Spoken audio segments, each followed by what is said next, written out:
Interesting quote here from Frederic Vasseur, the team principal of Scuderia Ferrari, saying that Sir Lewis Hamilton has too many ups and downs, and certainly in the Saudi Arabian Grand Prix this previous weekend, that was very much a down. I'd say that was probably his worst performance so far this season. I mean, you can put some of the performances where he's been behind Charles Leclerc down to other circumstances, such as, for example, in Australia, he was behind him because he was stuck behind Alex Albon for a long time. Yeah, you could say he should have overtook Alex Albon, but you know, that was why he was so far behind, or at least part of the reason. But in Saudi, it was very much just Hamilton just being slower. You know, there was no reason for him to be so far off. He was very much the worst of the first, if you know what I mean, the worst of the leading group, down in 7th, while his teammate got a very impressive podium. So there is pace in that car, we know there is. But let's have a look at what Fred Vasseur has said about Sir Lewis Hamilton, because the guy is coming under a lot of criticism right now, a lot of pressure. The Italian media, the Italian people, they're losing faith in him. And whether that's right or wrong, that is what they're saying. So let's have a look at what Vasseur has said. Full article on the F1Chronicle.com as always. The first signs of criticism aimed at Lewis Hamilton are beginning to emerge from the Ferrari camp. The 7-time world champion's move from Mercedes to Maranello was arguably the biggest talking point of the entire winter, but 5 races in, it is clear that the 40-year-old is struggling. Hamilton's mood notably slumped in Saudi Arabia. When asked if he still felt comfortable in the car in Jeddah, the record-holding winner of 105 career Grand Prix answered, "No, not for a second. I mean, the car is clearly capable of finishing third as Charles Leclerc is on the podium, so I can't even say it's the car," said the British driver. Obviously, I'm not happy with my results, and I know the fans aren't happy. I am sure the team isn't happy either, and I know the bosses aren't happy. When asked if he knows what to do to improve, Hamilton answered simply, "No. There's not really anything to take away from these 3 weekends except that I'm slow." I mean, there's a lot of data in there, obviously, but to be honest, the difference with Charles and the data doesn't seem significant. It's just, I'm slower in the corners.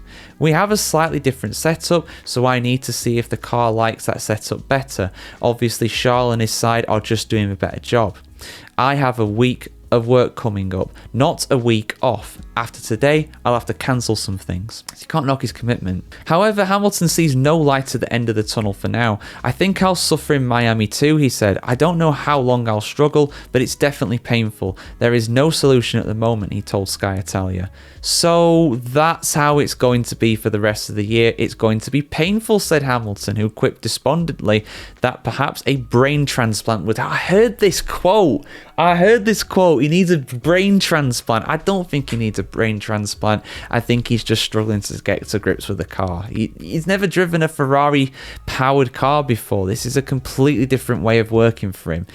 And as we saw last season as well, you know, Hamilton had the highest of highs and the lowest of lows at times. Some incredible high moments in the likes of the Belgian Grand Prix, particularly the British Grand Prix as well. Some incredible drives around those circuits, of course, and some very low points as well. You know, in Qatar, where he was like, I give up, I quit. Brazil, where he was like, I'm going to go on holiday now. I didn't think he was going to come back to Mercedes after that. Thankfully, he did, though.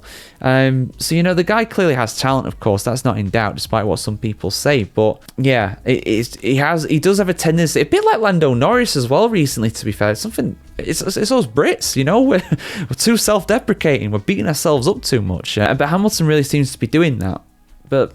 yeah, there we go. That's my kind of thoughts on it. It's not quite as severe as Lando, but he definitely seems to be his own worst self-critic, which I guess we all are to an extent. But Formula One drivers, for the most part, don't usually say this stuff publicly. It's his choice to do that, of course, though. Team boss Frederic Vasseur has stridently defended a much-needed adjustment period for Hamilton, but the first signs of frustration emerged at Jeddah late on Sunday. While hailing Leclerc's podium, Vasseur said of Hamilton, it was more difficult for him, 30 seconds behind Charles. He had a decent second stint, but he struggled at the end. He's having too many ups and downs. He has them, and the team has them. The Frenchman continued to Sky Deutschland. I haven't discussed it with him. It's a bit up and down. He wasn't always that far off the pace, but I'll have to have some discussions with Lewis at first. When asked what he thinks is wrong with Hamilton, Vasseur answered, it's the confidence in the car and also the confidence in himself, as everything is new here. Former senior Ferrari engine Tony Cucurella, however, does not think that Hamilton is still adapting to an unfamiliar Maranello-built car.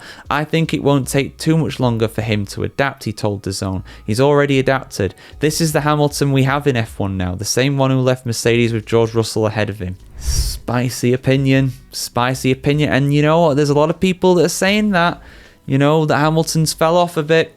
He got beat by George Russell. This is what people are saying. I'm not saying I'm agreeing with it. I'm just saying people are saying it. And there's definitely a school of thought there. But then you also look at how good George Russell's doing.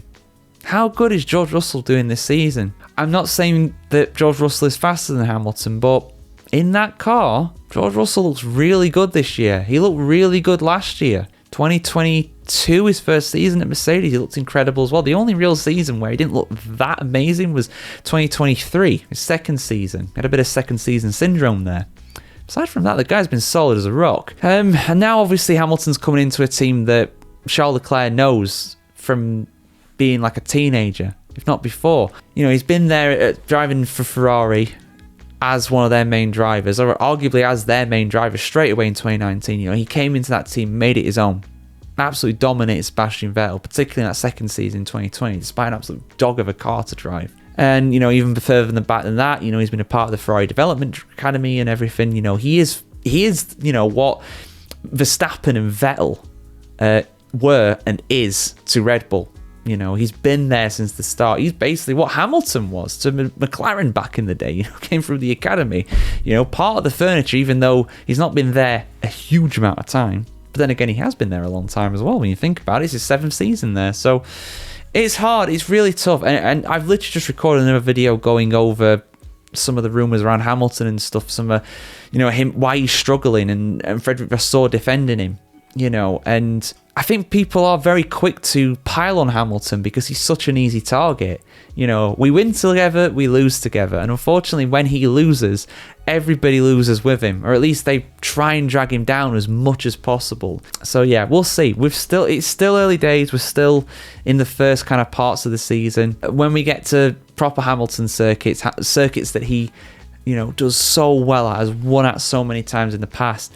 Silverstone in the UK, the Hungaroring, Canada as well. Canada's the first big one really with that. But I tell you what, if Hamilton, because I think, I haven't checked the calendar, but I think after Miami, it's Imola, the Emilia-Romagna Grand Prix. Now that is proper Ferrari homeland. Now obviously the Italian Grand Prix, Monza, is important, very important, but that is actually closer, is Imola, to Ferrari's base in Maranello. That is their home race. It's literally half an hour away in the car. It's not far at all. So if he's not performing there and Charles Leclerc absolutely skulls him, he's going to get some really nasty headlines written about him in the Italian media.